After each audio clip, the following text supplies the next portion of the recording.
baby. Good to see Creative Tony playing some air drums on the way in. I'll take that as a very good sign for what's ahead today, because let me tell you one thing right now as we get the show started. Happy high noon, y'all. Creative Tony and I had quite the night last night, dude. And what a Niner win. We're going deep into that bad boy. I got to tell you, I did not see that coming. And if I may, kind of make a big statement to open the show today. Tony, you may think I'm a little radicalized, or maybe I'm just running away with my emotions here, but I got to be honest. That win last night has kind of rekindled my faith in the team, because I didn't think they were going to be able to pull off something like that last night. And boy, did they.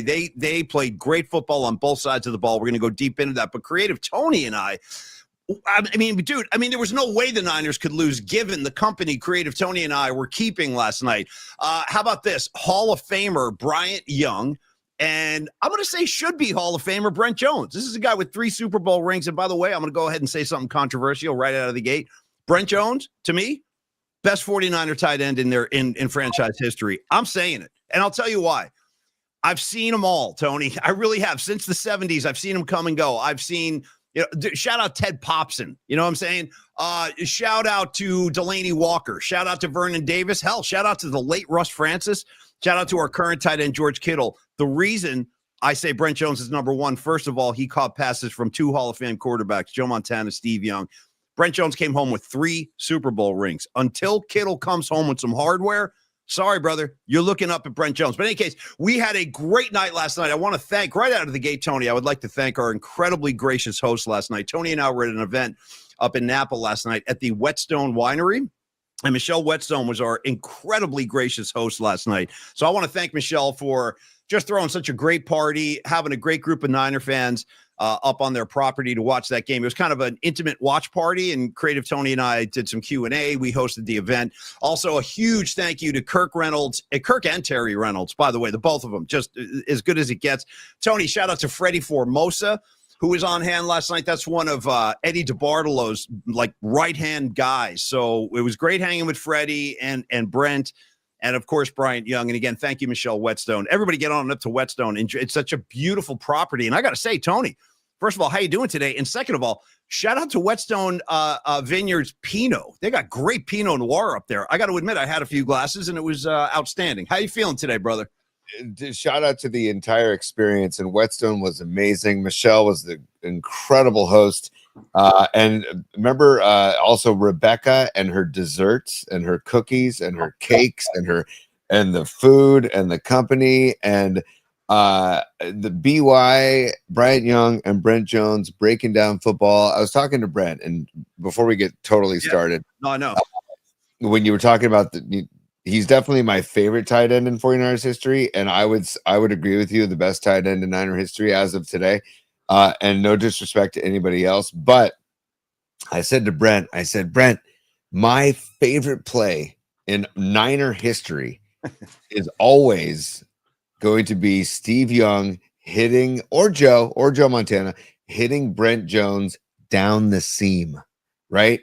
And usually in the breadbasket over. And I said to Brent, man, that was my favorite play back in the day. I said, why don't they run it anymore? And he looked at me and he goes, I don't know. It's a really good question. And it was such an effective play for so many years in that Niner offense. It's a really good question, T. And it's really fun to watch a game with these guys who have Hall of Fame football brains. They're seeing stuff like the common man doesn't see. For example, I'll give you an example real quick. So late in the game, I think late fourth quarter, Stafford came off the field. Yeah. And he was bent over talking to his assistant coaches and his players. And BY immediately goes, all right, this isn't good. This isn't good. And we're like, why? BY, why is this not good? And he goes, because he sees something. He sees something in the Niner defense, and he's telling everybody about it. So it was wild, man, watching a game with guys like that who just see all the unseen things us regular folks don't, man. Well, how about Brent Jones, too? He pondered the idea of the Niners taking a safety instead of punting out of the end zone, because it would just mean they would still have the lead 23-22, but it would mean that they would be punting from the 20 and be able to not pin, but at least push the Rams back deep into their own territory. And I was like, man, that is an interesting thing. And I said, we were kind of comparing it to a suicide squeeze, where it's the unexpected play and it kind of throws things out of whack. and it kind of puts people on like on their heels a little bit. So I was just talking about that.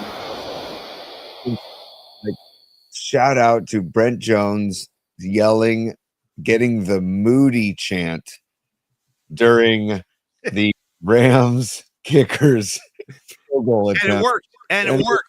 That was Brent Jones started that when the Rams kicker trotted out. Brent Jones started the chant, Moody, Moody. And then the whole room started chanting Moody. It was really, really funny. Also, shout out to Brent Jones's better half, Dana. She is freaking hysterical, dude. Brent Jones's wife.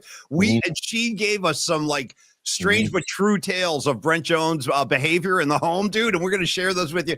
Tony, again, before we dive into the show, one other announcement real quick. We are going to give you our hot and sour picks today. I do have our final pair of Freestone Peaches tickets to give away today during the show, so be ready to respond when I put the call out. The gig is tomorrow night. I saw Jeff Faust in the house. Jeff Faust, the bass player in the Freestone Peaches. He was lurking in the comment section before we got started. So stay tuned for your chance to win Freestone Peaches. I'll be out there with the boys doing a handful of songs.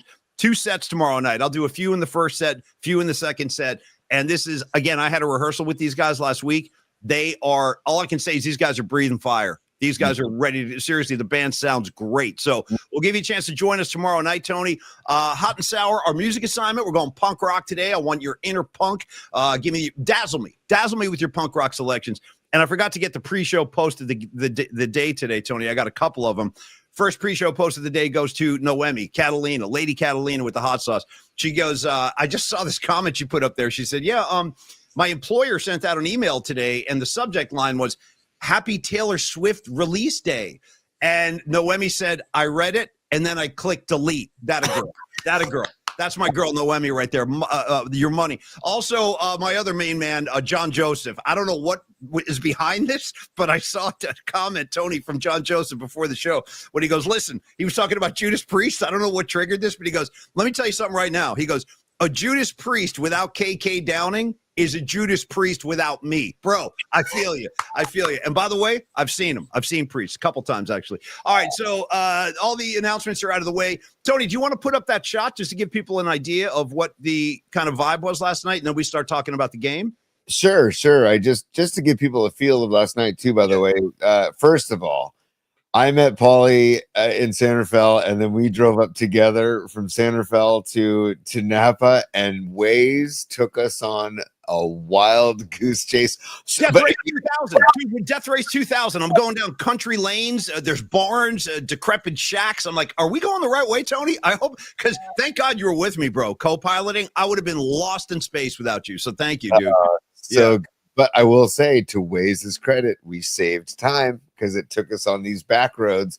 And I was like, Paulie, a couple of close calls too. I had to like stick my nose out in oncoming traffic a couple times. It was pretty intense getting up there. Yeah. There was one road where I felt like we were in somebody's backyard, like cruising through somebody's backyard, getting through town. I was like, okay, this is cool. But we arrived at Whetstone, beautiful grounds, man. And then we see Kirk Reynolds and his lovely wife Terry. They are just incredible. What they do for the greater good of the Dwight Clark Legacy series and just the memory and of Dwight Clark is just incredible stuff. And Kirk, just talking to him, and I mean, Kirk's been around. By the way, he worked for the Rams before he worked for the Niners. Yeah. So it was funny talking to him about that. And he goes, oh man, I'm rooting Niners all the way, but I do have some, ties to the Rams as well. Kirk Reynolds also, Tony, made my night when he told us a great story. Kirk Reynolds, like myself, like Tony, he's a monster Bruce Springsteen fan. So he started talking about last summer. He was over in Spain and Italy catching Bruce and the E Street Band. And he started telling me that he had a backstage pass, so he was hanging out before the gig started in Italy, and he looked over, and it was Pat Riley standing there. Yeah. And so he wound up hanging out with Pat Riley because Kirk Reynolds was Eddie DeBartolo's PR director. And by the way, Kirk Reynolds is on that same level as Raymond Ritter. He's one of the all-time greats. Now, he still handles all of Eddie D's guys, which was exhibited last night, events with Bryant Young or Brent Jones, got Montana, all the heavyweight Hall of Fame guys, they all are handled by Kirk Reynolds. So anyway, he was telling a story about, I'm hanging out with Pat because Riley goes to Bruce shows all the time. Pat Riley is a Bruce junkie, which makes me love Pat Riley even more. But anyway, finish your thought. I just wanted to throw that in there because Kirk is such a cool guy, man. No, Kirk rules, and it was an incredible experience. And I was just saying, like, it was the grounds were incredible, the food was incredible, and I was talking about that woman Rebecca's desserts. I mean, she kept feeding us cookies and cakes, and Dana Jones, Brent's wife, was like, "I got a sweet tooth, Tony. Do you? Because let's go. Let's try the carrot cake. She was forceful. She was like, "Eat your chocolate cake." I'm like, "I don't think I can," because I had had like multiple helpings of the incredible barbecue dinner they served, and then the desserts came out, and Dana was just like running point out there. She's like, "Paulie Mac, eat that chocolate cake." I'm like, "I really can't." She's like, "Try." I'm like, "Okay." So I was eating it. Next thing you know, I look on the floor. There's crumbs all. We made a mess. But anyway, Dana was so cool to hang out with, and Brent is just like one of the greatest sweethearts of all time, as is Bryant Young. Yeah, there we go. So that's last night up at Whetstone. You got Creative Tony posting up with Bryant Young. You got Brent Jones and Paulie Mac, and that was on the property. That was in the room where we watched the ball game, and what a freaking game it was, man! Incredible. And by the way, shout out to Neil Donardi, Tony. Yeah, that was the group. There you go. Great shot. You can see how intimate of a gathering it was. Yeah, beautiful property up there. Beautiful property. Tony, shout out Whetstone, man. Great night. Get on up there. Try their Pinot. You won't regret it. I saw Neil Donardi, Tony, a minute ago. He goes, "I'm watching the show with my son, Nico, who I think is 6 or 7 years old. Hey, Nico, how are you, kid?" And he goes, his question is, "Daddy, why are they drinking coffee at lunchtime?" It's a great Let me show you something, Nico. Check this out. This was given to me by Andy Dolich years ago. I got to have my coffee, Nico. Yep. See what I'm saying? I got my coffee. So what number cup is this for you? This is number 3 for me. I think I'm on my 4th. I think I'm on number 4. I mean, I need it today, dude. We had a late night, and anyway, let's get into today, Tony. And since Nico and Dom are watching, or Neil rather, why don't we start with some Longbridge love? Then we start talking Niner football. Longbridge Pizza, my main man Neil Donardi, his son Nico. Let me tell you right now, when you go into Longbridge Pizza in the Dog Patch in San Francisco on 3rd Street, try that Nico pie. It's really, really good. That was my favorite pizza before Neil invented the Paulie Mac particle pizza. Now I got to go with my namesake, man. I really like that pizza, and still, I'll never make it to the Pro Football Hall of Fame. I'll never make it to the Radio Hall of Fame. I won't make it to any Hall of Fame ever, but I do have a pizza named after me. So that is like my greatest achievement in life, and I thank you for that, Neil. I really am. I'm seriously proud about that. Anyway, 2347 3rd Street in the Dog Patch. Neil Donardi is the pride of South City, and he brings that whole accommodating, welcoming vibe every time you walk in the door. He's concerned with his customers. He wants to make sure everybody has a great experience down there. And it's part of what he calls the Vibe Tribe. All of the patrons at Longbridge are part of his community called the Vibe Tribe. So you combine the Vibe Tribe with the P&P Familia, you got a good time on your hands, kids. And the food is outstanding. We've talked about Neil's Pizzas, man. He's an artist. He has, here we go. Let the pictures do the talking. Dude, that looks like mine. I think that's a Paulie Mac. That looks a lot like a Paulie Mac pizza right there, sausage and onion. God, that's America. Go ahead, T. I'm going to take a slug of coffee while I look at that. Wow. Also, Hardly Strictly Bluegrass is kicking off today in Golden Gate Park. Go to Longbridge Pizza, grab some pizza on your way to the park, and bring it into the park like a badass. Show that this is not your first rodeo. Walk in there with the Longbridge pie, sit down, cop a squat, and just on the grass and just dive into some pizza while listening to some great music. ALO plays today, Animal Liberation Orchestra. Mother Hips play today. Nice. Shout out Tim Bloom, good buddy of ours. I like long may he wave. Tim Bloom and the Mother Hips. The Mother Hips are putting out some of their best music. Their last 2 albums are very good. Check them out. Back when we first started hanging out together, Tony, in the 90s, that Mother Hips used to play at the Last Day Saloon on Clement. It felt like every weekend you could catch the Mother Hips on Clement Street. I miss those days, man. Totally. They're a great band. I stand by the Hips forever, man. And also the Nitty Gritty Dirt Band, also Nathaniel Ratliff and the Night Sweats, they're playing today. So it's a great lineup today. And then tomorrow and Sunday, all through the weekend, Hardly Strictly Bluegrass. But take the train up or take the ferry in and go to Longbridge, get some pizza pies, and then bring them to the festival. Or after the festival, get over to Longbridge and enjoy a pizza pie and an ice cold beer after the fact. So, and then we got Warriors very soon. That's why I'm geared up today. I started feeling like it was time. It was time to slip. I was emailing Raymond a couple days ago. I'm seeing some highlights. It's time. It's time to get into Warriors mode. No question. And I wanted what my point bringing up Warriors is that when Chase Center gets cooking with Warrior games, go to Longbridge before you go to Chase Center for a game. Talk about a perfect experience because it's 3 blocks south of Chase Center. And also Longbridge Pizza would love you guys. 2347 3rd Street. Just can't thank you enough for your partnership, Neil, Andrew, Steven, Gabino, Andre. Andre, dude, you want to talk about like I don't know, a man of many hats who wears many hats, even though he does wear men without hats, Tony, in the safety dance. If we're talking men and hats, you got to throw them in the pile. SSSSAAAAF. I'm down. I back men without hats. I back them. Total. Anyways, Andre just rules. He's like Neil's right hand man, one of Neil's right hand men at Longbridge. So just get in there or longbridgepizza.com. Peruse the site, check out all they have to offer, order for delivery or takeout, and they'll take great care of you. And remember, Neil does private events, catering events, corporate events as well. So you will not regret it. Neil does not disappoint. So thank you, Longbridge, for the support. We love you guys. We do. We love you. And do like Tony said, last thing I'll say about Longbridge is Patty from Napa, the ultimate gangster. She was at the Dead shows in Golden Gate Park back in August, as was I. Oh, nice, dude. Get us back in the oven where we belong. I like that. I miss the oven and the flames. I need all that. I need that kind of accommodation.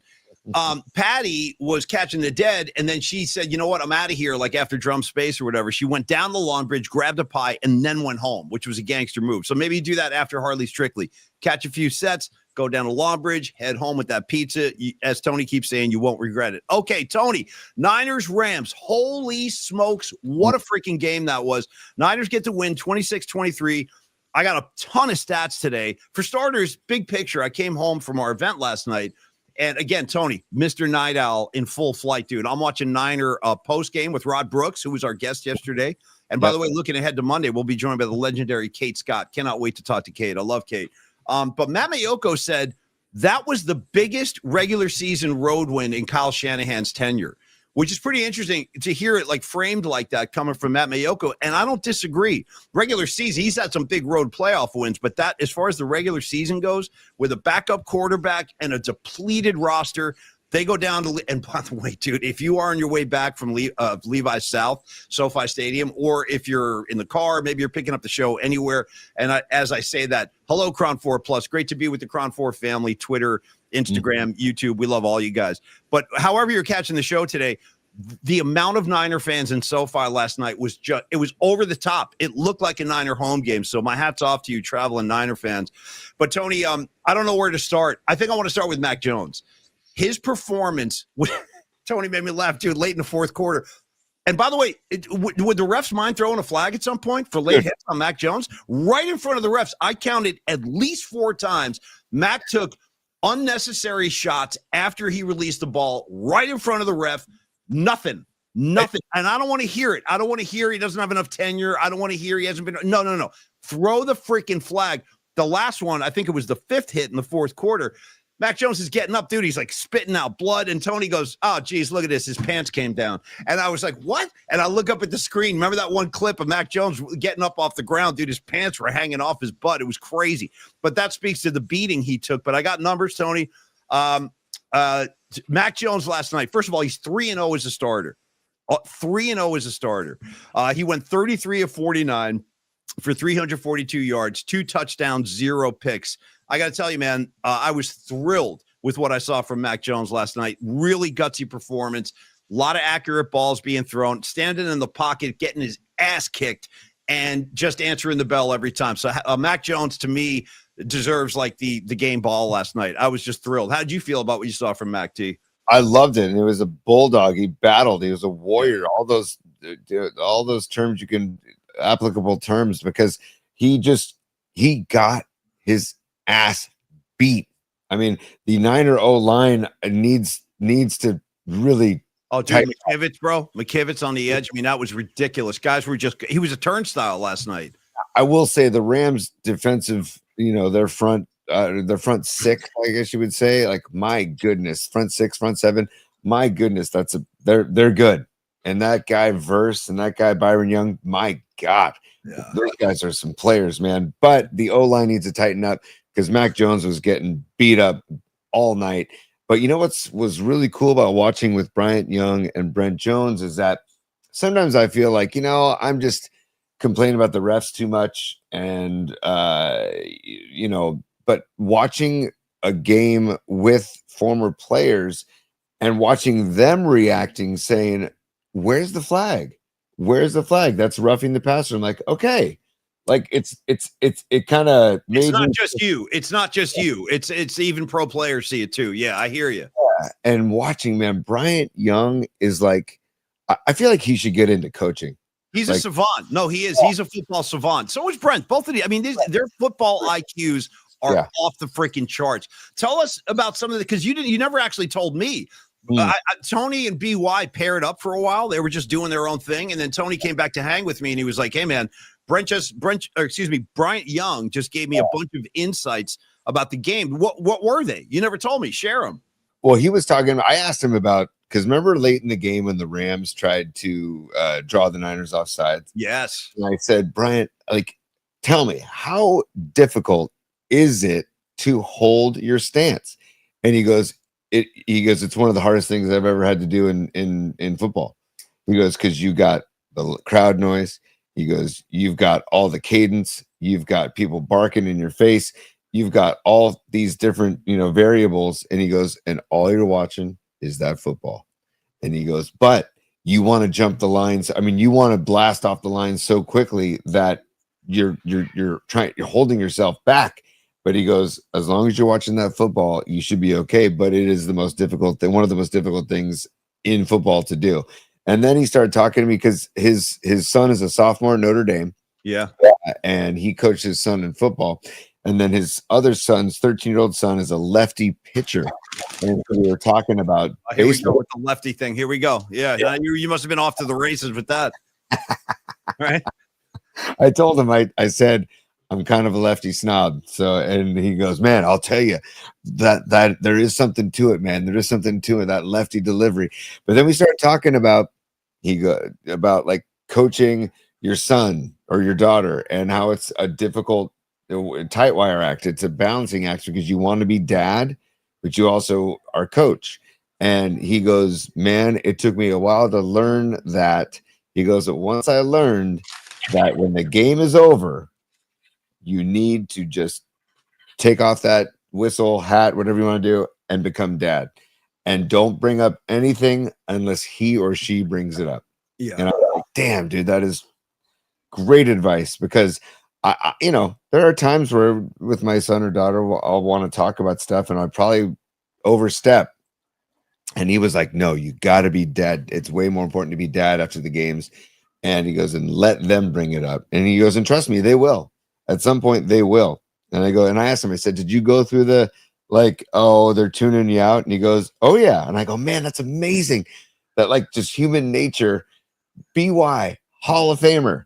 And his own kids are just like, yeah, dad, whatever, because they're just kids, right? Bro, they don't care about the Hall of Fame. They're like, Daddy, buy me these buy me the new Currys. You know what I mean? Get me, where's my PlayStation? They could care less about the Hall of Fame. It's like my kids always do. They could have cared less that I was on the radio and talking to all these cool people. They're like, yeah, whatever, Dad. Can I have the new Star Wars game for Christmas? Stuff like that. I mean, yeah, it just does. But you know what, though? I think that's healthy, though. You don't want your kids like worshiping or like, ooh, you want to just be dad. And I totally get that. You're just dad to the kids as it should be, The Pine Needle checking in. He said he had 3 boys and coached all of them, and then they had a rule they didn't talk about it until they got home, or in some cases didn't talk about it at all if they didn't want to talk. And that's what Brian was saying. He's like, sometimes the best talks are the talks that don't happen, like the ones that you just let it lie and let it marinate. And if they want to talk about it after the fact, I'm like, man, this is the conversation. I was like, dude, could you imagine BY like coaching the D line for the Niners? No disrespect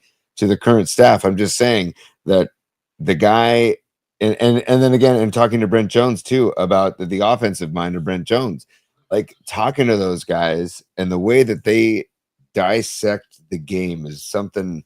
It's something to behold, man. It really is. And BY was, for a good chunk of the second half, when it got tense and tight, he was so locked into the game. He had a game face. Him and my boy Kenny, dude. Kenny, the kingpin of the whole group that was there last night. He was just one of the patrons who was hanging out, but I think he was there. So the origin of the event last night is that this was an event auctioned off at a previous Dwight Clark Legacy event that Tony and I went down to. And Dom, you were there too. That was the one back in May in San Jose. So this guy Kenny spent a good sum of money to have his friends up at that party last night. So anyway, Kenny and BY were locked in during the game. Also, I want to shout out a couple of other just key players last night. First of all, dude, the stone gangster that is Eddie Pinheiro, Dinero Pinheiro, bro. Shanahan's like, yo, Eddie, go kick me a 59-yarder, chop, chop. And he did. Go ahead. And then, dude, I love the way he celebrates after the kicks. Dude, do what you got to do, Dinero Pinheiro. And I'll tell you what, he's like, yeah, where do you need me? Just let me know when you need me. I'm ready. I'm money and I'm at your service. Dude, I'm a huge Pinheiro fan. Where's number 18? He's taking that back from Elvis Gerback, who I was never a fan of in the first place. And also shout out Gene Washington, who wore number 18 back in the 70s.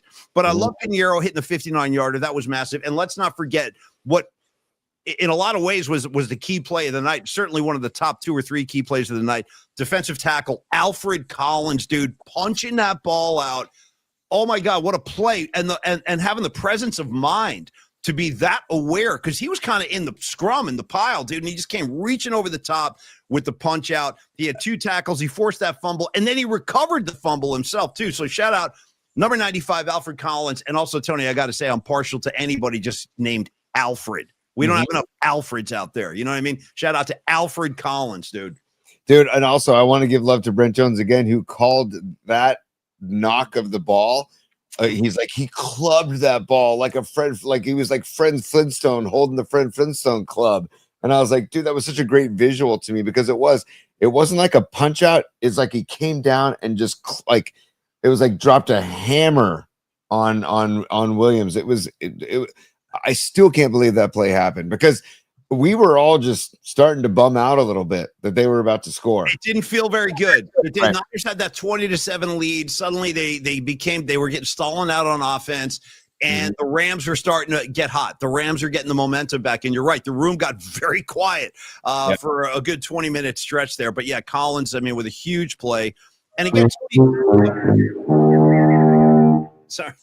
We got a super robot center checking in as a super. What's up, Fareed? He says the Rams have had 4 field goals blocked and 16 of 30 on field goals. Do they have the worst stats in the league now that, or special teams, excuse me, in the league now that we have Eddie? Dude, quite possibly, man. I mean, that's quite a stat too, by the way. Jeez. I mean, they're probably going to get to the point where they're going to go for it on 4th down often. Versus wanting to kick a field goal, when most teams would kick a field goal because of stats like that. And it's the guy Cardi's a Stanford Cardinal, so I feel for the guy because I'm rooting for him, except for against the Niners, of course. But I was like that last night when Brent Jones started yelling Moody in the room, and then he misses, he goes wide right. It's like, you gotta be kidding me, man. And Paulie, we talked particles.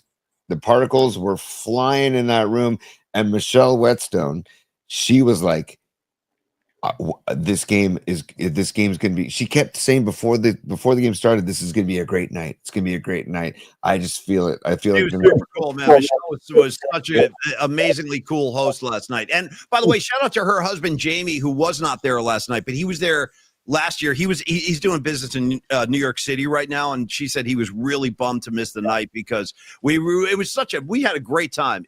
That was a smashing success. And I really look forward to doing it again. Tony, a couple of other names for you from last night, just to shout. Oh, sorry. Go ahead. We got Escobar as a super as well. We got Cheeks checking in. He says Alfred Collins made Kyron Williams cry, and he did.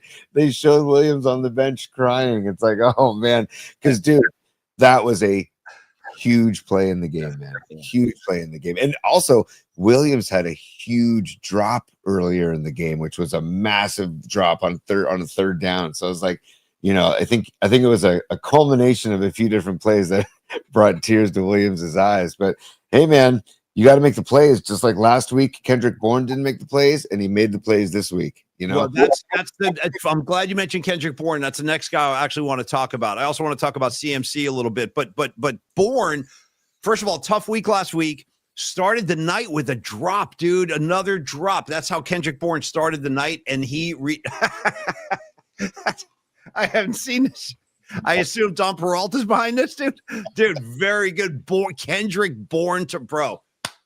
We got to get that to Kirk Reynolds ASAP. Being the Monster Bruce fan that he is, he would love that. But no, Kendrick Bourne played like a champ last night. Tony, 10 catches on the night for 142 yards after the mishap last week and after a rough start last night. Talk about redeeming himself. And you saw, did you happen to catch him in the post game? Did you see his post game comments? I did not, but I know that when he had that drop earlier in the game, that was like right in the breadbasket. We were like, cut him, get him off the team. The room exploded when he dropped that. I mean, like, dude, it was a vicious reaction when he dropped that first pass. Yeah. Well, and then you and I and a few other people were like, dude, you're wearing number 84 and we've got 84 in the room. You need to rep that number. And then Brent Jones is just shaking his head, right? Because he's sitting there thinking that. And I said to Paulie, I said, what a trip to see somebody else wearing your number that you made kind of famous in 49er history, right? And so it's a trip to see Kendrick Bourne, who just kind of, cut by the released by the Patriots. Next thing you know, he's wearing Brent Jones's number. So he definitely turned it around and stepped up. But I didn't like, he kept celebrating after that. I'm like, dude, like, come on, man. You're coming off a week where all you did was do this. Drop. And it's like, thank goodness he came strong, came correct, as we like to say, 10 catches, like you said. And that Bourne to Jones connection that was born in New England is coming to fruition now. And it goes back to Mac Jones, man. The stones, the cojones of Mac Jones, man. It begins and ends for me with Mac Jones. And also time. Can we just call timeout? People are starting, like, I turned on the radio this morning, like it was a national talk show, East Coast, and they're talking, is there a quarterback controversy in San Francisco? And dude, there's no, at least I feel there's no controversy. Brock Purdy's the starter. Mac Jones is the backup. Mac Jones is doing a phenomenal job in the role that he has accepted. And when Brock Purdy is healthy, then he's back as a starting quarterback. And I have no problem with that. The only thing I'm worried about, Paulie, is how bad is the toe, right? Well, so let's get into that a little bit. And I love what you're saying about Mac Jones. I think you're going to hear those drums beating louder and louder with each Niner victory. Hopefully they continue to come. And listen, Mac Jones played so well last night, and he was so gutsy last night and so tough and such a warrior last night that I'm not surprised. You're going to start hearing controversy talk, like who should be the starter. And I will say it can be tough for fans, for the coaches. When a quarterback steps in as a backup, replacing an injured quarterback who's missing some games and starts playing really, really well, it's like, okay, do we want to disrupt this and go back to our starter? Even though he's our starter, we're peeling off wins without him. And here's the thing about Mac Jones. I'm really getting a sense, Tony, about how his teammates really respect him and how his teammates really are behind him, like Trent Williams after the game, Christian McCaffrey after the game. They couldn't say enough about Mac Jones, and they spoke of him like they would speak of a starter. And same with Kyle Shanahan. Shanahan was just, you know what, Mac Jones was amazing, and he was. So I think that just goes with the territory. It's kind of funny, like it's a tradition in San Francisco, going back to Montana and Young, which is like the ultimate quarterback controversy, because it's two Hall of Famers that both want to be on the field, literally two Hall of Famers. And in Joe's case, maybe the best that's ever played that position. But it's happened again since then. We had Alex Smith and Kaepernick. That was a big controversy. What do we do with this? In that case, Harbaugh said, no, the starter is going to stay on the sidelines. I'm going with this new guy. Now, I don't expect Shanahan to do that unless Mac Jones just played so out of his head. But, Tony, they just gave Mac Jones a monster contract, the biggest contract. Purdy. What did I say? You said Mac Jones. Brock Purdy. Sorry, thank you. Yeah, I didn't. Yes, thank you. Purdy got the big contract. So it is going to be something to contend with. But right now, these are good problems. These are good problems to have. It's John Joseph says, isn't Kittle coming back next week? I think it's slated to be week 7 now. I think it'll be a long shot. I think I saw Robot Centaur in the chat also say that Kittle most likely back week 7. But Paulie, I wanted to share this real quick. I don't know if you saw the post-game locker room with Kyle Shanahan. Did you see that last night at all? Well, I saw a lot of it. I'm not sure which part you're referring to. No, this. No, I have not seen this. I have not. Look at John Lynch too. Look at the smile on Lynch's face, man. Totally. Look at that. Here we go. Listen, this is just a great 40 seconds of just. Yeah, bring it. I love it. Love it. And D, who stopped that dude on the goal line? Hey, Alfred got the strip, right? D line, man. Alfred, you making that strip. Alfred, come on.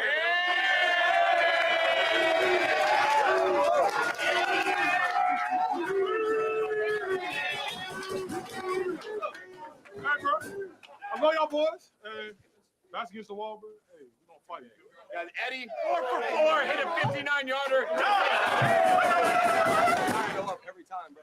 That's why football is the greatest team sport. You guys have my back. I appreciate it, man. IGYB. Yes, sir. Here we go. Family on 3. 1, 2, 3.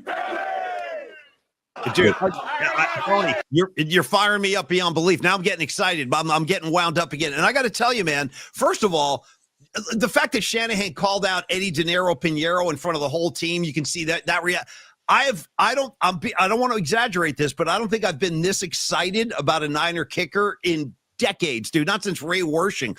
I love this guy, De Niro Pinheiro, and I didn't expect that to be the case because he's played for so many teams. I'm like, if he was really good, wouldn't somebody hold on to him? But I don't care how it happened. Now he's in the right place.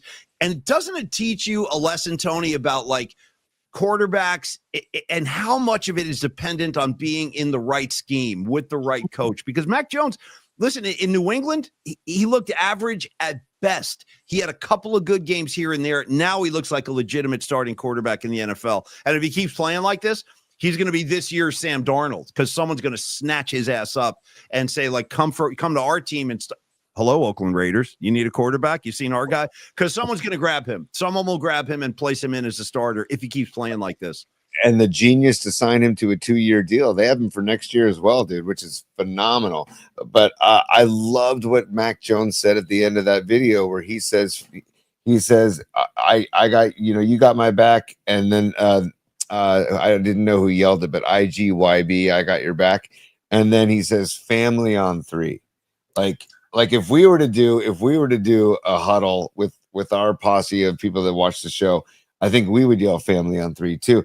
Well, I was going to say, Tony, I would hope that we would yell stud nuts on 3. You know what I mean? Stud nuts on 3. Y'all ready? Stud nuts or just particles, but stud nuts would work too. Yeah. Yeah, no, but I just love that. Just goes to tell you that there is a good vibe in that clubhouse, regardless of all the injuries. And again, think about how many people they're doing this. It was funny last night. They kept showing the list of injuries and people started yelling at the screen, stop showing the injuries. We know who's hurt, Yeah. But it does reiterate that they're 4-1. They're 3-0 against the division. 2 of those 3 wins are road wins. Yeah. And they're atop the NFC West without all those names, without Kittle and Ayuk and Pearsall and Jennings and Mustafa.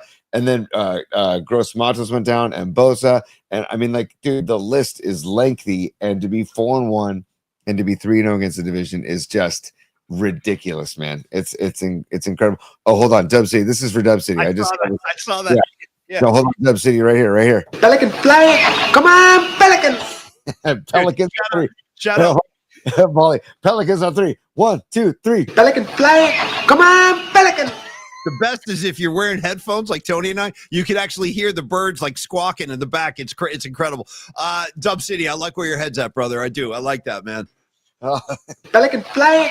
Come on, Pelican. Okay, Tony, I want to throw a couple other things at you real quick, and we still got to get to Hot and Sour. We got to get to the Freestone Peaches. We got to get to the music assignment. So we got a lot to do still. But also, I want to shout out my main man, Tonjes. Okay, this guy, for a guy who had never caught a pass in the NFL prior to the season, bro, he has stepped right in. He's playing great football. Mac Jones went to Tonjes a few times. Also, Luke Farrell had his hands on the football a couple of times. So it's great to see these kind of not understudies, but backup guys who don't get on the field often without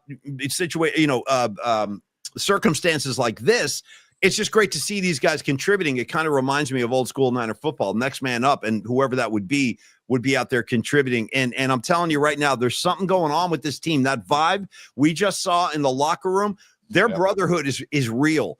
And I forgot, we haven't even mentioned CMC. Real quick, Tony. Christian McCaffrey, boy, does Shanahan ask him to do a lot of heavy lifting, dude. Let me just give you his numbers for starters. Again, they're still having a hard time running the football. They gave McCaffrey the rock to run for running plays 22 times last night, and he only got 57 yards. Yeah. I mean, typically Christian McCaffrey gets 20 touches. He's going for 100 at least. But last night, again, a lot of grunt work, a lot of real tough yards, and he was kind of taking it up the gut over and over again. But 22 for 57. He also had 8 receptions for 82 yards, and he had that touchdown, the touchdown grab. So McCaffrey did a lot of hard work last night, man. Took a lot of big shots again, too. Christian McCaffrey been taking a beating, but thanks for all the hard work, CMC, because we see you. We see you. I couldn't love CMC enough, and I forget the woman's name who was wearing a McCaffrey shirt last night at the party, but she was fantastic, and she was a huge McCaffrey fan. Shout out! She had the Christian McCaffrey shirt on and leather pants. She was awesome, and when she walked in, dude, I stopped her dead in her tracks because she was walking towards us, and all I could see was the 23. And I go, I was just being a wise guy. I go, oh, nice. I go, I love that you're wearing a Marquez Pope jersey. And, and by the way, shout out Marquez Pope. My man could hit. My man was he was laying fools out in the late 90s. Great D back with the Niners. In any case, give me 2. Oh, sorry. That was a quick misfire, but I wanted to play it now. Utah, give me 2. Paulie, a couple things. I want to tip my cap to Kyle Shanahan. I feel like he scripted those plays in the first quarter. They dominated the first quarter, and they set the tone. Those first 2 drives and going up 14-0 stunned everybody in that stadium that was not wearing red, which wasn't many people actually. But also I think stunned most people. And dude, again, we talked about this yesterday, and then I brought it up to Brent Jones and BY when we were hosting the Q&A with them about how Vegas had them at 8.5-point underdogs. Man, that was a huge slap in the face to the Niners, a huge slap in the face to Kyle Shanahan. And dude, he scripted those drives, and I mean they were a thing of beauty. The way they had the Rams on their heels and up 14-0. Everybody was ecstatic in the room. Paulie and I were just high-fiving and just being like, this is phenomenal. And so I want to just tip my cap to Kyle Shanahan. And then my only criticism besides the O-line is I don't know why Saleh wasn't blitzing more. And Stafford had all day in that pocket, man. And he's not scampering. He's not using his legs. So just, I don't know, like we were seeing, the corner blitz with Upton Stout a few times last few weeks. I don't know why we weren't getting more blitzing and more heat onto Stafford and Saleh likes the blitz. There's obviously reasons for it which are beyond my, I don't know, pay grade or my knowledge, but I was kind of stunned that they didn't blitz more. And I was saying and again, it was nice to be able to ask Brent Jones or Bryant Young, am I off that they should be blitzing more? And they were both like, no, they should be applying more pressure. They should be definitely getting in. They should be blitzing more. And I'm like, okay. So I don't know. I just was curious. I would like to see more pressure, especially on pocket passers like Stafford, right? Yeah, well said. I totally agree with you. And you're right. I mean, I guess those would be, if there's any areas of concern, I don't want to be too critical after such a huge win, but these are things they got to work on. They have to shore up this pass rush. Tony's 100% right. There was not nearly enough pressure on Stafford to make a guy like that uncomfortable. And you just simply cannot give him that much time. They're lucky that they got out of there with the 3-point win, considering the lack of pass rush. And like you said, the offensive line, man, they got to tighten that up, man, because it was a spotty performance. So just be kind of polite and say it was a spotty performance. Other quick thing on Brent Jones. Sorry, real quick. I'm seeing comments on the chat saying they didn't blitz because they were making sure to have Puka and Devontae Adams covered. I hear that. But I also think that every now and again, you got to remind Stafford that we're knocking on your door and that we will come for you if you sit and get too comfortable in the pocket. And they never did that. That's the only thing I'm saying, is that it would have been nice to see more blitzing, just to remind him that, hey, we can knock you on your ass if you get too comfortable in the pocket. And I mean, yes, the secondary did play very well, by the way, Paulie. They did. Puka, dude, Brent Jones flat out said Puka Nacua is the best wide receiver in the NFL. How about that? Yeah, right. I was surprised. He said that adamantly. He said this guy's the best receiver in the league. Yeah, and I don't disagree with him, but I feel like if you have a guy like Stafford rushed, then he's not going to get good throws off. These receivers aren't going to be able to run their routes, and he's not going to be comfortable. Yeah. That's all I wanted. I didn't want Stafford seemed incredibly comfortable in the pocket, where he just knew he would have time every play. So it was just that's all. That's my only question or critique. That's all. One other comment Brent Jones made. I just want to share this with everybody. I think you'll appreciate this. That considering I am at the forefront, I'm the chairman of the defund the Kansas City Chiefs movement, and we're taking on newcomers. If you want to join the movement, just reach out and let me know, and you're automatically added as a soldier in the defund the Kansas City Chiefs army. But we're watching the game last night. Mac Jones is just getting pummeled. Okay. Yeah. Getting freaking pummeled after he's letting go of the ball. He's getting hit late, knocked to the ground. He took some big shots last night, and that kid kept getting up. At one point, Brent Jones actually said this. Brent Jones goes, unprovoked. I did not like nudge him to do this. Unprovoked, Brent Jones goes, if that was Patrick Mahomes, the refs would literally stop the game. They would shut the game down and make sure Mahomes is okay. And I was like, oh my God, it's not just me. Even former freaking Pro Bowlers and three-time Super Bowl winners see it. So I was just great to hear Brent Jones say that, dude. I think we're all sick and tired of the Mahomes preferential treatment, hence my defund the Chiefs campaign. By the way, because we got to go to hot and sour in a minute here. Tony, since we're talking about all these great stories from last night, we're all flying high from that Niner win. Do you want to do the Dana Jones, Brent Jones ice cream strange? Why don't you? Yeah, we're feeling that. Yeah, it's time. I'm going to let you do this one because this is a great Brent Jones story. Sorry, BJ, we got to share this one, man. It's too good to keep to ourselves. And by the way, when she was telling us the story, Brent wasn't having it. Did you notice how he wouldn't turn around? He had his back to us. He was just shaking his head. Go ahead, T. Break off the Brent Jones garage ice cream story. Go. Well, I want to say that she said, Dana Jones, Brent's wife, said, you have my full permission to share this story on the show. And Brent's just shaking his head sitting in front of us. But it was when it was the dessert portion of the evening, and the desserts were made by, I only know her first name is Rebecca, but they were incredible homemade cookies and cakes and just, and I have got a major sweet tooth. And so does Brent's wife, Dana. She has a major sweet tooth. So she and I are just in the corner of the room, just snacking away on and just trying everything. And then she goes, and I go, yeah, that's so funny. I was asking Brent earlier about his sweet tooth, and he says he loves ice cream. And she goes, oh, well, let me tell you a story about ice cream and my husband. And I go, okay, go. And she goes, one time I'm looking around the house and I'm like, I can't find Brent. Where's Brent? I'm looking all over the house. I can't find him. Finally, I go into the garage and there's Brent on one knee in front of an open refrigerator eating ice cream. On his knee. One knee. Yeah. Like he's on the sideline. You know what I mean? Like he's on the sideline on knee. Yeah.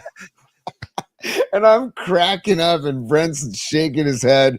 And then she goes, and he had the audacity to look at me as if I'm the one in the wrong, looking for him in the garage. He turns around and looks at me. He goes, what?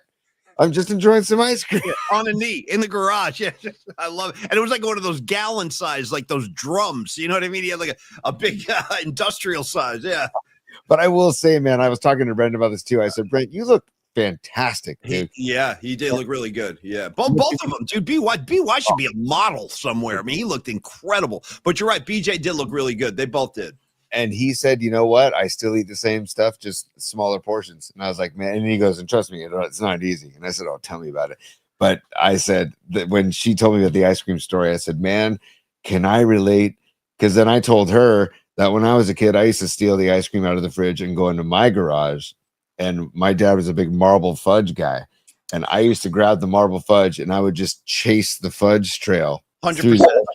I'm not that interested in the vanilla, but I'm going right for the fudge. I think we all have that in common. You know what I mean? Same with Ben and Jerry's. Like if I get like a Cherry Garcia or something, first thing I'm doing, I'm working my way into those cherry chunks and the fudge. I'm like, give me these things. Give me the chocolate. Give me the cherries. I'll deal with the vanilla later. I'll deal with you later. Tony, I want to address a couple things. First of all, Losty is a super, so get him up there. And secondly, Patty from Napa, the queen of the scene, she goes, did you guys at least ask them to come on the show? You know what's so funny, Patty? Didn't have to, because Brent Jones like offered to come on the show. He was like, dude, anytime you guys want to do it. So yes, we will have Brent Jones join us in the next week or two, because he offered his services. So we'll take him up on that. Yeah. Also, as soon as I saw Brent, literally he didn't say, what's up, Tony? He says, what's up, Wolf Boy? Go ahead. Tell the tale for those who don't know, because it's one of the all-time greatest Niner/KNBR/ Creative Tony moments, probably in broadcast history. It really is. It's one of the all-time greats. I remember when you were doing this. Tell the Wolf Boy story, and then we got to go hot and sour. We'll get to the hot and sour picks after this, but go ahead. First of all, Rusty, thank you for the super brother. Listen to this. He says, Paulie, I will personally deny any loan, defund the Chiefs, dude. I love it, Rusty. Thank you, Rusty. You're my treasurer. You handle all the money on all the money concerns with defund the Kansas City Chiefs. Hey, Dom, just occurred to me. Do we need like a slogan? Nah, you know what? Dom's got enough on his plate. I tasked Dom with enough, but we should have like a logo. Yeah, see, he's busy making board and runs with Kendrick, which I love, by the way. And shout out Clarence Clemens. I miss the big man, Clarence Clemens. Rest in peace, buddy. We miss you. We do. We miss you. I know I do. Yeah. Thank you for this, Dom Peralta, by the way. Kendrick born to run. I love that. That's so good. Just real quick, though, I couldn't believe Brent still calls me Wolf Boy. But basically, when Brent Jones was on the show with Ralph and Tom, with Ralph Barbieri, for those who don't know who Ralph is, Ralph used to come into work. Go Sharks. Totally. But he used to come into work every now and again depressed. And one time Brent was, I think, co-hosting with Ralph. Tom was out, and Ralph came in all depressed. And turns out that deer get hit by his house in Nevada often by cars. So he would be like really depressed. And then we were like, Jen, Violet, and I were the producers at the time. And we were like, God, we got to help Ralph out. We got to help him out. We got to do something. So we found a website called predatorp.com where you can order gallons of certain types of predator urine and have it sent to an address, and then you can spray that, and that'll keep certain animals away. So we read that wolf urine will keep deer away, because they obviously. I remember this. I remember all. Yeah. Oh, they think that the deer think that wolves are nearby, so they won't come around. So we tell Ralph this, and Ralph goes, here's my credit card. Go order, I want 20 gallons. Tony, I need 20 gallons of wolf urine, Tony. And put it on my credit card. And yeah. Totally. So we order the wolf urine. And then I got to be honest, like 2 weeks go by, totally forgot that we ever ordered it. Next thing you know, I'm one of the people at the building with a hand truck is wheeling in boxes to my desk. I'm like, what the hell are these? And then I opened the box, and hand truck, dude, hand truck. Okay. Yeah. It was 20 gallons of wolf urine in boxes. So anyways, Ralph paid me to go to areas near his house late at night around 2 a.m. And spray wolf urine with, those pumping machines where you pump and you spray. Yeah. Holding one of those. He gave me the retired sheriff's business card of Nevada in case I got popped with anything. And so anyways, Brent loved the story so much that he just started calling me Wolf Boy. So, here we are, I don't know, 20 plus years later, and he still calls me Wolf Boy. And I was like, Paulie, see, he still calls me Wolf Boy. It's a great story.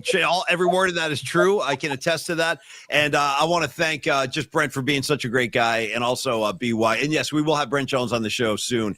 So Tony, from Niner greatness, from McCaffrey and Mac Jones and my guy Eddie De Niro, Pinheiro, Alfred Collins, all you guys, great Niner win. They're 4-1. They're in first place. Couldn't be any happier. And I got to say, that win was so important and so emotional and so dramatic that it has kind of re-energized my faith in this year's team. I was not feeling good going into that game last night, and now I feel great. And by the way, like my friend Rags told me, Christian Narag in New Jersey, he goes, Rags, because Rags' name is Christian Narag. And Rags reminded me, he goes, hey, stud nuts. He goes, realize if we ever get married, my new name would be Christian McCaffrey, which I think is like one of the greatest calls of all time. And we might do that when I'm back in Jersey. We might exchange vows. It wouldn't surprise me. Stay tuned for the reception. Well, you'll all get invites. But if Rags and I get married again, his legal name would be Christian McCaffrey, which I freaking love. CMC. All right, Tony, from that to the hot and sour picks, it is time. You wait for them. We give them to you every Friday. Tony and I each pick 2 pro games with the spreads. Coming into today, this is week 5 in the NFL season. Tony's coming in with 2 wins and 6 losses. I'm coming in with 5 wins and 3 losses. But I'm confident in Tony. He's going to turn it around, man. He knows football, and he'll have a good season. I love the menu. And we came up with the name Hot and Sour because when the idea hit us, we were dining at the House of Nan King in Chinatown in San Francisco. And if you haven't been, do yourselves a favor. It's one of the greatest gifts Tony's ever given me in our friendship was the gift of the House of Nan King. I had been sleeping. I don't know how I missed it all these years. I was always a Yet Wah guy, and I still am a Yet Wah guy. Shout out Yet Wah on 4th Street in San Francisco. They also have one in the city, but the House of Nan King is a whole other level. That's like Joe Montana level Chinese food. In any case, Tony, why don't you kick off the festivities today? Because you're on the Herbs are good for everything. Sorry. No, never be sorry about that. There we go. We're hot and sour, check us and see. We got some things that burning inside of me. Come on, Tony, do you do more than that? We're hot and sour, all right.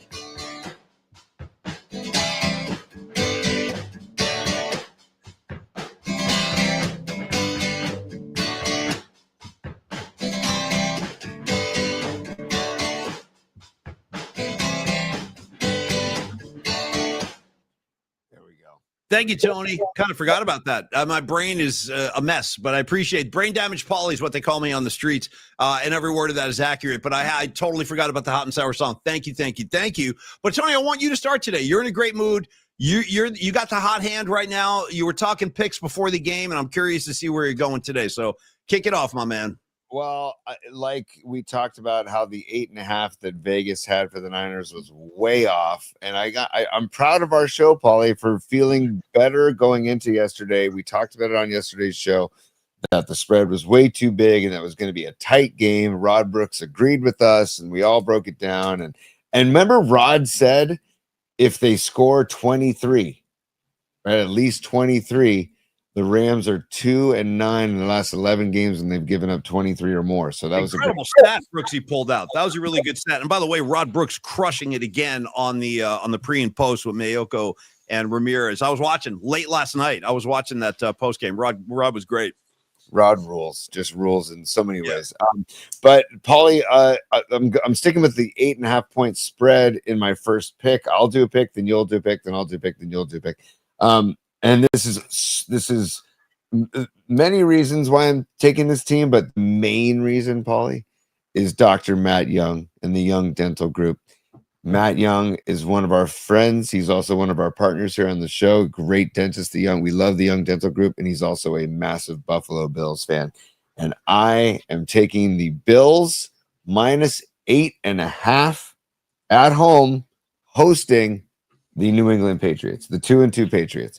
So the Bills, I think, are just, first of all, I'm a fan of the Bills. They're like my AFC team. And I love Josh Allen from Firebaugh, California.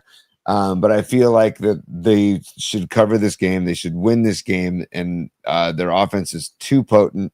I feel like they can get, I like the way they use their tight ends, to be honest with you. It's very reminiscent of 49er football, the way they utilize their tight ends, blocking and in the receiving game. And they get the running game going, and Josh Allen with his feet. An underrated part of Josh Allen's game is his mobility and his speed for his size. And he's tough to bring down. And he's also got a rocket of an arm. So, and Sean McDermott too. I like him too. I just feel like 8.5 Bills minus 8.5. Let's go Bills. Okay. Well, thank you, Tony, very much. And I would like to dedicate this first pick to my man Rags, the aforementioned Christian McCaffrey, his new name after our marriage. We're thinking about tying the knot next week while I'm back east. Tony, I want to go Cowboys at Jets. Dallas Cowboys at the Jets. Listen, the Jets are the Jets, right? I mean, it's every year. I don't care who their personnel is. It really doesn't matter. It's the same S show year after blanking year with the Jets. And the Jets are coming. I can't believe the spread is as low as it is. The Jets are getting 2.5 as a home dog. Meanwhile, you look at the Dallas Cowboys. I actually think they're kind of a good team, kind of in the weeds right now, because I go back to opening day, dude. They gave Philly all the Eagles could handle. I think Philly beat them by 4 points, 24-20, something like that on opening day. Then you saw last week that insane overtime game. Like, I'm seeing stuff with the Dallas Cowboys that they're almost ready to pop, and I think this is the week. I mean, there's no way they're going to go into the Meadowlands after nearly stealing that win last week. And clearly their offense is revved up pretty good right now. Dak Prescott, I thought, looked really good last week. So I feel really confident about the Cowboys going into Jersey and just kind of manhandling the Jets. The fact that the Jets are only getting 2.5, I was like, I'll take that 10 days a week. So anyway, I'm going to take the Dallas Cowboys in the Meadowlands, beating the hapless Jets, dude, who are only getting 2.5 points. I'll take Dallas every day on that one, Tony. So for my first pick, the Dallas Cowboys. Do you think that Vegas is betting on the fact that Dak's going to Dak at some point? And if Dak Dak's the way he did last week, they're going to win by double digits. I mean, because Dak Prescott, I thought, played an outstanding game last week. So Dak will Dak at some point, but he likes to wait till the playoffs to do that generally. That's when he shuts down and plays his worst football. Maybe he'll change that this year, but I just don't see any scenario where the Cowboys don't come out of this game with a win. I just don't see it. I agree with you, Paulie, but and I'm actually kind of pissed off at Rags, because now all of a sudden, because my love for Rags runs deep, it starts to interfere. Yeah, starts to interfere. No, I've been dealing with this for decades. I know it starts to cloud everything. Yeah, the love for Rags is profound. Here I am. I'm picking the Cowboys now. But again, I leave Rags out of this. I mean, it's the Jets, dude. It's the freaking Jets. Come on. It's like my dear friend Garrett and our dear friend Jeff Winkler. They're big Giants fans, and right here. Hey, Paulie. Hi, Phil Sims here. I like same thing, but my hatred for the Giants runs so deep. I think deeper than it does for the Cowboys, although my hatred for the Cowboys is pretty bad too. But the Giants, just every time when I just see the it's a no-fly zone, dude. I got nothing for Big Blue. Oh, Big Blue. I got nothing for the Giants. Zero. Yeah. God, tough, man. So Winks, love you too. Garrett, love you too. But sorry, guys. Never. Yeah, sorry. What are you gonna do? What are you gonna do? Yeah. I'm just sorry. Okay. Paulie, now I'm at a crossroads for my next pick. Oh man, I can't decide. You know what? Oh man. Okay. Look at you. I love this. Look at this impromptu thing. The hands on the hip. I'm fascinated. What do you think? You know what, Paulie? What? I thought about taking the Texans, who are minus 2.5 at the Ravens, because Lamar Jackson most likely not going to play this weekend. But you know what, Paulie? The red hot, even though I hate to say it, the red hot Eagles, man, they're at home minus 4.5 hosting the Broncos. And I just feel like the Eagles are just hitting on all cylinders, man. And they're at home. If this game was in Denver, I'd feel differently. But I got to go with Philly minus 4.5. And I think they win by maybe 10. Philly's just the best team in the NFC, maybe the NFL. I tell me who's better. No, I think they are. At this point right now, I think it's pretty obvious they are the best team in the NFL. They just win. It doesn't matter what it looks like. I don't care if you don't like the style of ball they play. They win freaking games. So I'm with you on that. And for the record, Brent Jones and Bryant Young hate the tush push as well. Just for the record. By the way, I did see Juszczyk getting a little tush pushy with Mac Jones last night. It's fine when we do it. You know what I mean? No, I got a problem when we run it. It's the Philly. It's the Eagles. I got a problem with. It's kind of funny. Yeah. It's to the point that if it's gonna remain to be legal, then you have to start doing it when you can. I just want it to be illegal all over, league wide. Just get rid of it. Just get rid of it. It's not football. But anyways, tush push included. I got to go Eagles at home, -4.5 against the Broncos. I just don't see the Broncos traveling all the way to Philly and doing well. I think Bo Nix is going to have a struggle. Yep. And I think Jalen Hurts and Devontae Smith and AJ Brown and Saquon, they're just a machine. They're just a machine right now. It's tough to beat. So Eagles -4.5 is my second pick. Bills -8.5 is my first pick. Paulie, wrap it up. Great pick. I love the pick. I was looking at that game too. I almost took that game, and I would have gone the same way with the Eagles. By the way, other fan on fan no fly zones. I see Bonnie Scarlet Fire going. I won't even have a meal with a Red Sox fan. Won't even acknowledge them. I feel you. No, Yankees, Red Sox. It's like a civil war, man. You're not kidding around with that whole thing. And by the way, speaking of Philly, let's go Phillies. Let's go. I am going to be Mr. Pout. Just call me Greg Lazinski next week. Just call me Larry Boas, Steve Carlton, Mikey Schmidt. I'm all those guys. Tug McGraw, the late Tug McGraw. Rest in peace. I cannot tell you how hard I will be rooting for. I think the Phillies are going to win this series. I'm saying it now. Shady Shohei, okay? Shady Shohei getting on the mound in Philadelphia tomorrow. I hope the fans bury his ass. I want it all. Let's hear. Give me some Jailhouse chants. How's your friend doing? How's your friend doing? 54 months or whatever it is. Just let him have it, Philly. Let him have it. Okay, sorry. A little outburst right there. I hate the Dodgers' guts. I hate their guts. I hate looking at them. Sorry. Yep. Yeah. Same. So we are definitely on the Phillies bandwagon, and you mentioned Phillies of the past. I want to throw Lenny Dykstra in there as well, and John 100%, dude. And also John Kruk, I want to throw in there as well. I loved John Kruk when he was a ball player. Who was their catcher during that? I was going to say the late Darren Dalton, who passed. Dalton, yeah, who was a badass as well. So yes, go Phillies, Phillies fly, and we'll see what happens there. But Paulie, I have a question for you before you give your final pick. Tigers, Mariners. Which way are you going in that series? Because I'm torn. I'm going to tell you, first of all, I think a lot of these so-called experts really like the take two. A lot of the experts I've listened to, the talking heads in the baseball community, say that the Seattle Mariners are like their favorite to come out of the AL. So I keep that in mind. But the Seattle Mariners, I want to answer your question. I'm rooting for the Detroit Tigers. I like Detroit as a city. I like Torkelson. I like the fact that they had this epic collapse, but yet they came back and they won that series, the opening round, little wild card thing.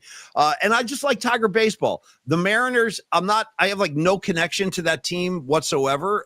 So I'm going to root for the Tigers. How about you? I'm rooting for the Tigers as well, but I do like the big dumper, and whoever wins that series, I hope makes it all the way to the Fall Classic.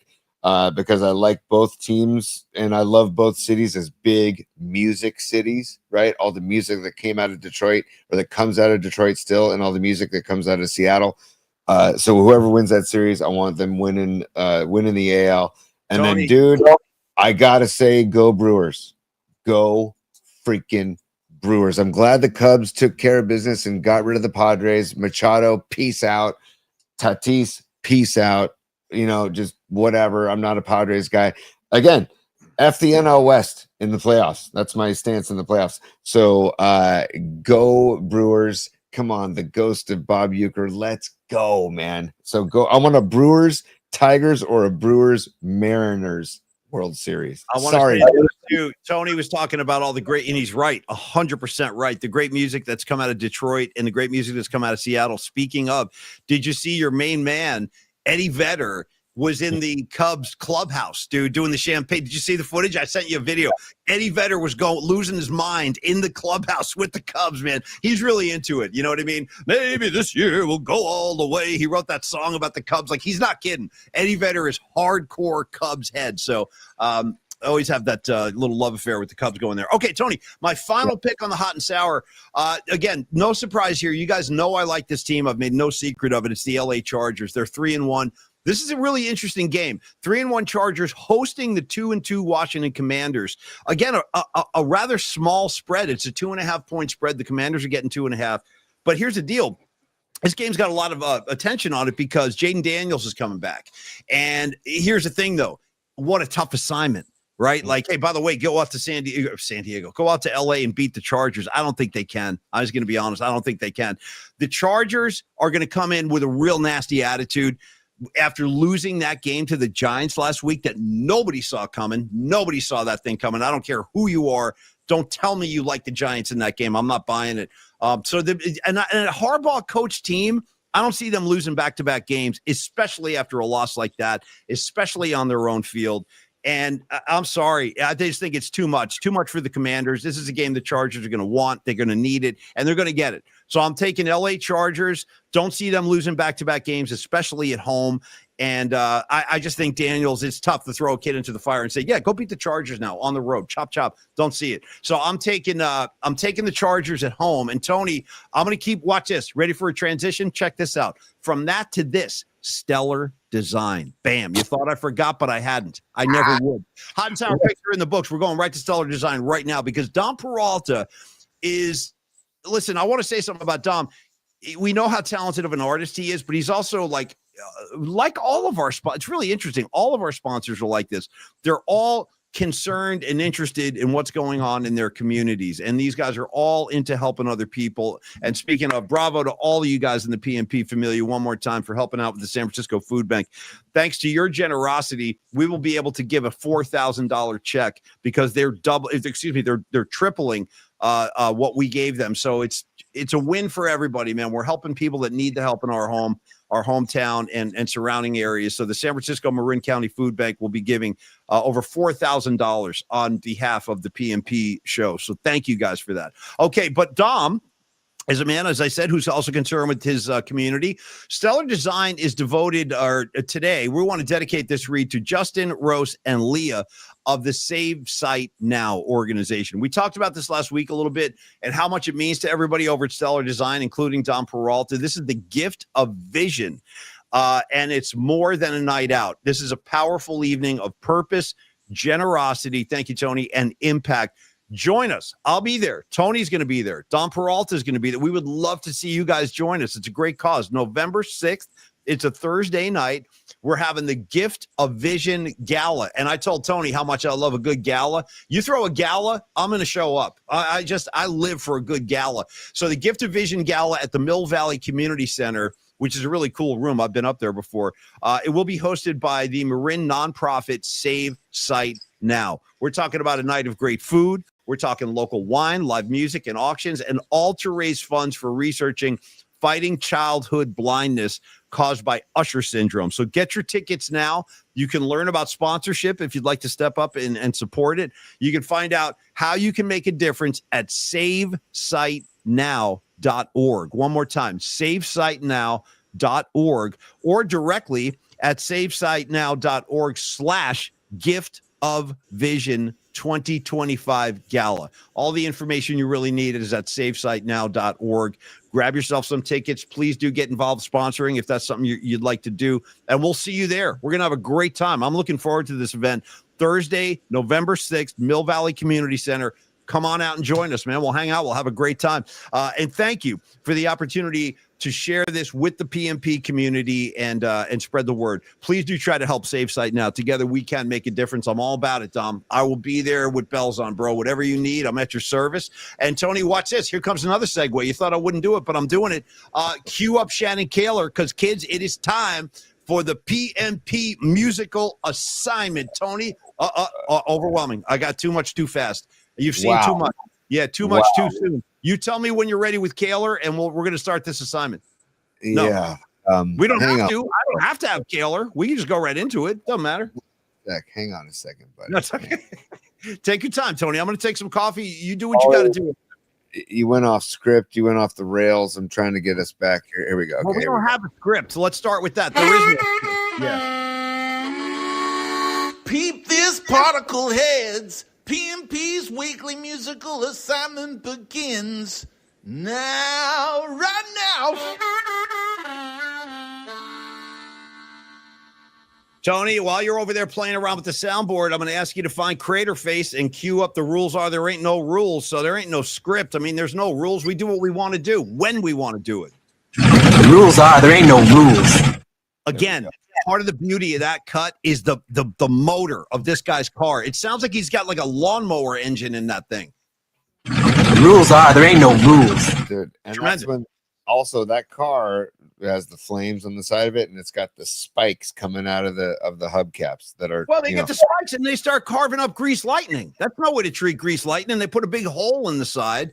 And again, that's after Kaneki took a shot to the head and he looks Danny Zuko in the eyes and he gives that great line.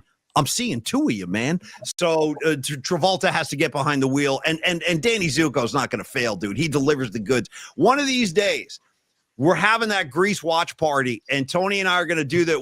It's going to be like Rocky Horror. We'll be singing all the songs, dancing all the moves. Go Grease Lightning, you know what I mean, across the motorway. We'll be doing all the moves. We got them all. Summer Lovin', Hopelessly Devoted. It doesn't, whatever you need, I got you covered when it comes to the Grease songbook. Okay, Tony, the PMP music assignment this week, it just kind of happened earlier in the week. I actually forget what triggered this, but we've never done this, and we started talking about punk rock earlier in the week. Shout out to Paulie's Punks. Where's my Paulie's Punks? They should be around here somewhere. I can't find it. Anyway, yeah, shout out to Paulie's Punks. So today we're doing, thank you, Tony. Thank you. We're doing our favorite. Hold on. Sorry, Paulie. Sorry. Yeah. I can do that. Boom. Just Yeah, quick. that's what I'm talking about. That's what I'm talking about. In the Misfits font, in the Motley Crue font, whatever you need. I like how the umlaut is over the N. You know what I mean? Yeah. Perfect. Over the freaking N. Tony, I'll go first today. I'm going to go first. Or should we do listeners first? I don't know how to handle this. And listeners, we got to keep you to one song each. We got to. We've been informed by the powers that be that we got to like streamline that thing. So one song per listener. How do you want to do this, Tony? Listeners first? I'm taking the reins for a second, and I'm going to go listeners first, and then we'll end with ours. Okay, buddy? You got it. So Greg Trela, right out of the gates, he's starting strong for us, and he says, Maniac by Tess and the Details. Okay. Do you know Tess and the Details? I don't know. No. See, this is why including the PMP Familia, and this is fantastic because we're learning new music too. So Maniac by Tess and the Details from Greg Trela. Then we've got Escobar, aka Cheeks. He says, what is he? Okay, all these are so he's throwing black punk bands in the mix, and he says Red Arcade. And I don't know if this is a song or if this is a band. He just says 5 bands. He gave us 5 bands, but Red Arcade is one of those bands. Fever 333, and there's also a band just called Death. So, oh no, Death is a legendary band. I know Death. And by the way, speaking of black punk rockers, if you went to the Polymac Twitter page anytime yesterday or this morning, you might have seen the picture I posted with the assignment. Is a very young Henry Rollins hanging out with a very young HR of the all black punk rock band. They're both DC boys, but the HR was the lead singer of the Bad Brains, and the Bad Brains were. I mean, it's hard to even. They were just legendary, man. Everybody looked up to the Bad Brains. So that was HR and Henry. Speaking of black rock punk guys, that was HR, the king of the scene back then. Yeah, totally. Bad Brains for life. Rod Brooks is a huge Bad Brains fan. Yeah. By the way, Paulie, remember the rule: if a band or a song gets nominated, not a band, but if a song gets nominated 3 times or more, it gets added to the playlist. Right. So, Nick Ramsey checking in. He says Dead Kennedys Holiday in Cambodia. Beautiful. Yeah. Right out of San Francisco, man. Great call. So then we've got John Joseph, JJ, just checking in. He says, "Oh, what a list this could have been." He goes, the Cro-Mags and Hard Times is his great one, dude. Great from the Age of Quarrel, dude. I bought that album and I saw that tour. I saw him on that tour. The Age of Quarrel. Those guys were scary, brother. John Joseph and Harley Flanagan. Those guys. I mean, they were real street kids. Lower East Side, New York City. They had a real skinhead crew and stuff, dude. The Cro-Mags were no joke. But great track right there. Hard Times. Good one, John. Dude, so then okay, now this is Dom, our boy Dom Peralta, and he says here's a few that he I can't. I'm gonna give one, and he says the Misfits, Walk Among Us. Oh hell yeah. doing Walk Among Us from 1982. Yep. He ranked his choices. That's choice number 1. Thank you, Dom. Jessica, who's also known as Beat LA. We love, and by the way, Jessica, congrats last night. Beat LA. Great job. She says Infected by Bad Religion is her choice. Yeah. Religion. I love this. Is great. I'm loving this, man. Keep it coming. And I want to hear your story about hanging out with the Mags, John. Next time we hang out, I want to hear about that. Nice. Go ahead, T. Go ahead. P1 Chuck checking in. Dead Kennedys Holiday in Cambodia. That's two. Okay. Right. Then we have Dan Hughes checking in, and he says, Punk, I have so many, but here's a couple for you. I'll give you one. He says, you know what I'm going to do, because they're from Campbell, Rancid, and the song called Roots Radical by the band Rancid. Thank you, Dan, for checking in. Also, what he says, okay, so that's Dan checking in. Then we've got Andrew Todd checking in. He says, the Buzzcocks and their song Orgasm Addict. Great song. No, great song. I know the song. The Buzzcocks, great kind of poppy punk band. I love stuff like that. Yeah. Orgasm Addict. You're an orgasm addict. Great track. Yeah. So good. And then we've got let me go back. Hold on. Oh, this is Aaron Kask. Oh, by the way, Aaron Kask has a gig with his daughter on October 11th. We'll talk about it next week, but I love that he gigs with his daughter. It's great. Up in Yuba City. So we'll talk about that next week. He says, no, you're not too late. Aaron Kasky said, I hope I'm not too late is Ruby Soho, the song Ruby Soho by Rancid. He says it's the first punk song he ever heard. So it really resonated with him. So thank you, Aaron Kask. Listen to Black Sabbath, Aaron Kask. And then we've got Jerome checking in. Jerome says, I'm Against It by the Ramones. Hell yeah, dude. Hell yeah. Okay, and then we've got Noemi. She says the Misfits London Dungeon. The Misfits doing London Dungeon. I don't want to be there in your London dungeon. Bam, bam, down. I don't want to be there. Great one, dude. I love London Dungeon. Awesome. And only because she gave one in Spanish as well. There's a band called Calavera, and the song is called Sombra. Okay. Sombra by the band Calavera. Nice. So then Patty from Napa checking in. She says, I want to be sedated. The Ramones, of course. Patty, thank you very, very much. And then we've got Bonnie Scarlet Fire checking in. She says, by no means I'm not a punk aficionado, but I want to do Clamp Down by the Clash, dude. Strong. Perfect. Yep. We all love Clamp Down, man. Hell yeah, exactly. Then we've got Sweet Mad Hatter checking in from Eugene, Oregon, and he says Rancid doing Maxwell Murder by the band Rancid. And then finally, Paulie, we have Marky Graves Gravy checking in, and Marky Graves says, and he included a picture of the Paulie Punk sticker. Thank you, Mark. He says Savior by Rise Against. Savior by Rise Against. That is from Marky Graves. And Paulie, if you want to go, or I'll go, I don't care, but thank you everybody for your submissions into pauliespod@gmail.com every week. Love that.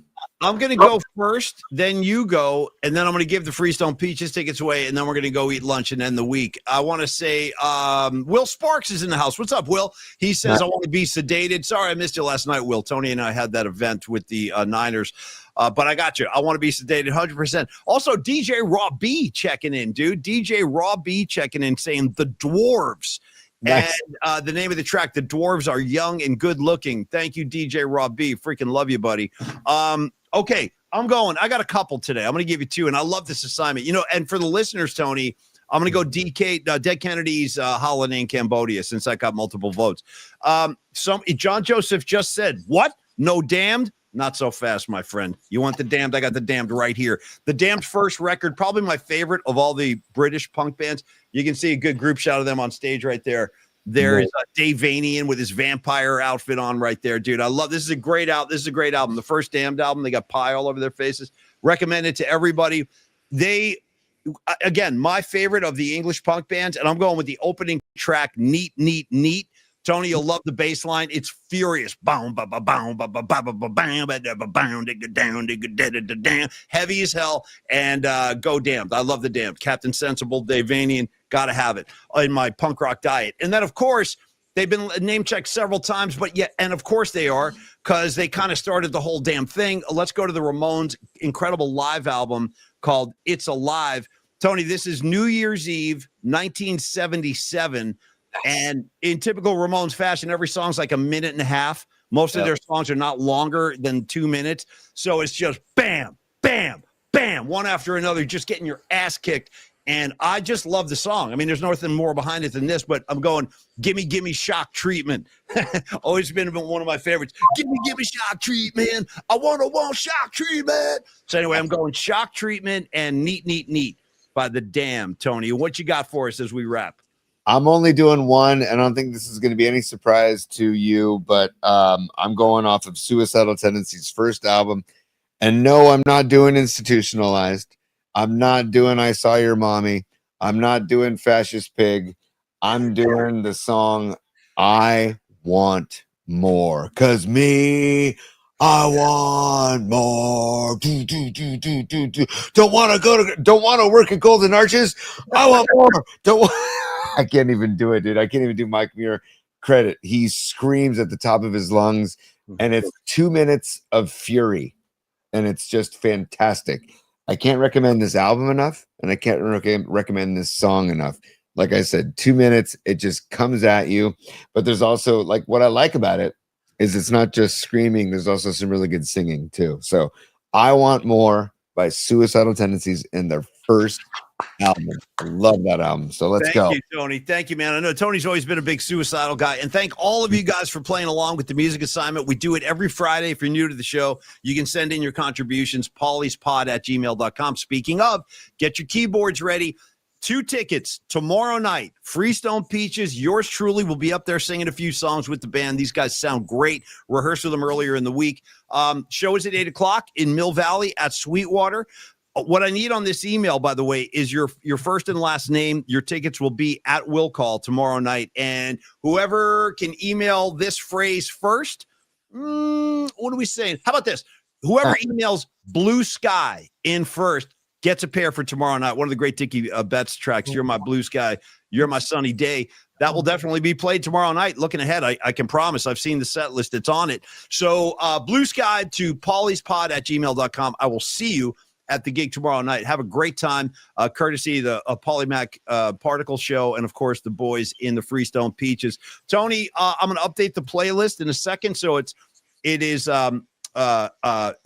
PMP playlist 25 on Spotify. When you're looking for, it's a public thing, so you can enjoy it. There's all kinds of stuff. It's not just punk. There's all kinds of music on there. We've been building this all year. If you can't find it on Spotify, use my username, which is PaulyPix, one word, Pauly Pix. You'll find it that way. Okay, Tony, great week of shows. Also, the playlist is on Apple Music under the same name, PMP Playlist 25. And Pauly, I just want to do 2 quick things really quick. Stevie Bisecchio, we love Stevie B on the show, right? Steve emailed in. He just said, I got to find the email real quick. Oh man, come on. Where did it go? There it is. He says, hey, I'm just asking for some positive particles for his Uncle Ed today. He says, my Uncle Ed is battling complications after a quadruple bypass surgery on Thursday. He's a huge music head and taught Stevie B the virtues of Monty Python, Italian food, the herbal delish, cooking, fishing, and on and on. He says he's hoping his Sicilian strength pulls him through, but he wanted to just ask for some positive particles for his Uncle Ed today. So Uncle Ed Bisecchio, I don't know if that's his last name, but we're going to throw it on there. But Uncle Ed, get better, pull through. Good luck with after your quadruple bypass surgery, and we're sending you vibes. I want to do that. I would like to join that. I love Stevie B, man. He's one of my favorite guys in the scene, and just something about the kid. I don't know. He's got a great vibe. And as far as your Uncle Ed goes, man, we'll be praying for him. We'll be sending out great energy and particles. And like you said, strong Sicilians, man. Something tells me he's going to be okay. That's my initial kind of reaction. Something tells me he's going to be all right. Just send him some love and send that good energy out to Stevie B's Uncle Ed, because we all love Stevie B in the community. So you be cool, Stevie B. I hope he gets well soon.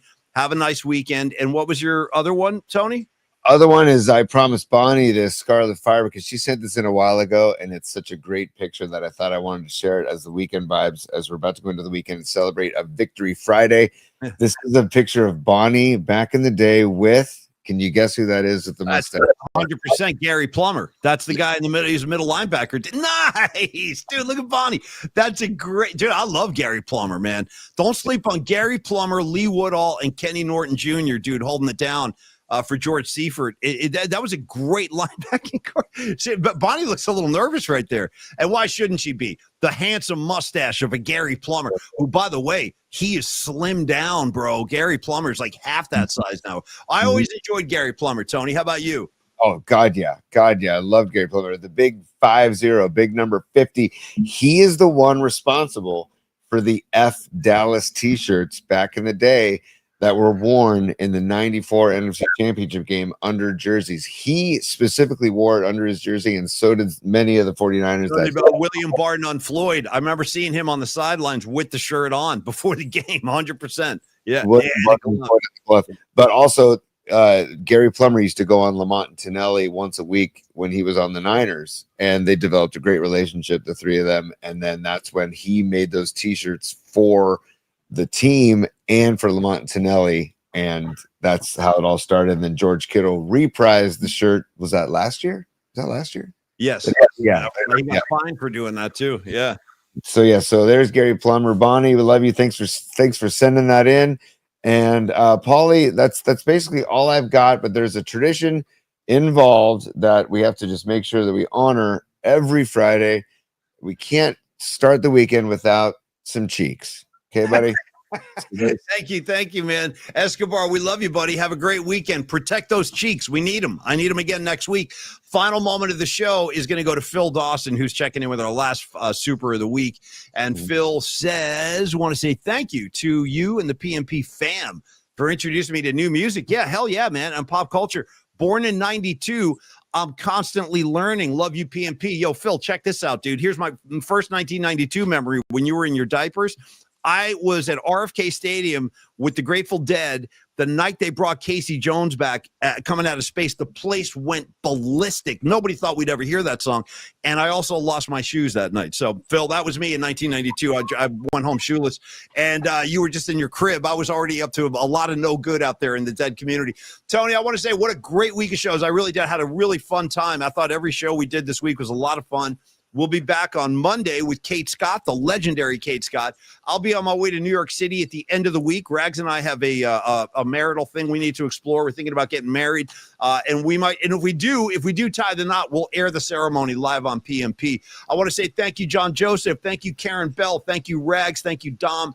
Thank you, Phil Dawson. Thank you, Joe Schmo. All of you guys, we love you. Noemi, Ray Goodman, Miguel, you know how it goes. Stevie B, you and Uncle Ed, man, just stay strong. You're going to be okay. He's going to be okay. Gravy, have a great weekend, brother. And we're out of here. Dude, give me some David Lee Roth. I'm going to go eat some lunch, and you should too. Go Phillies, go. That's all I got to say. Go Phillies, F the Dodgers. Final thoughts, T, and give me Dave when we're out.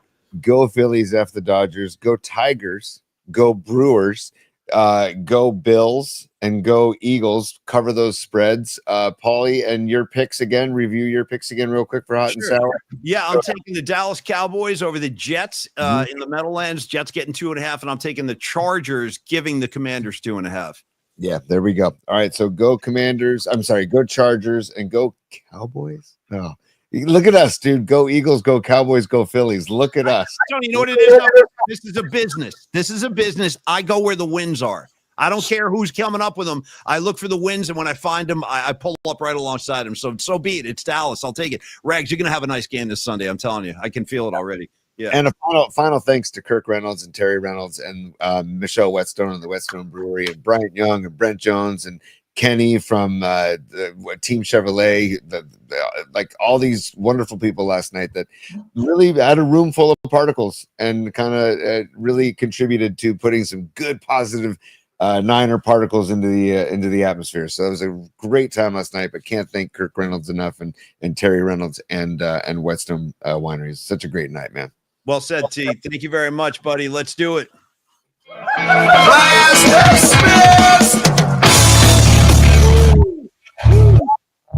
Tony, Tony, to kind of cop one of your moves as we go out, I just wanted to say that was a killer crossfade, dude. Killer crossfade. Yeah, your whole thing right there. You walk in, you sit down, boom. You did one of these, you sit down.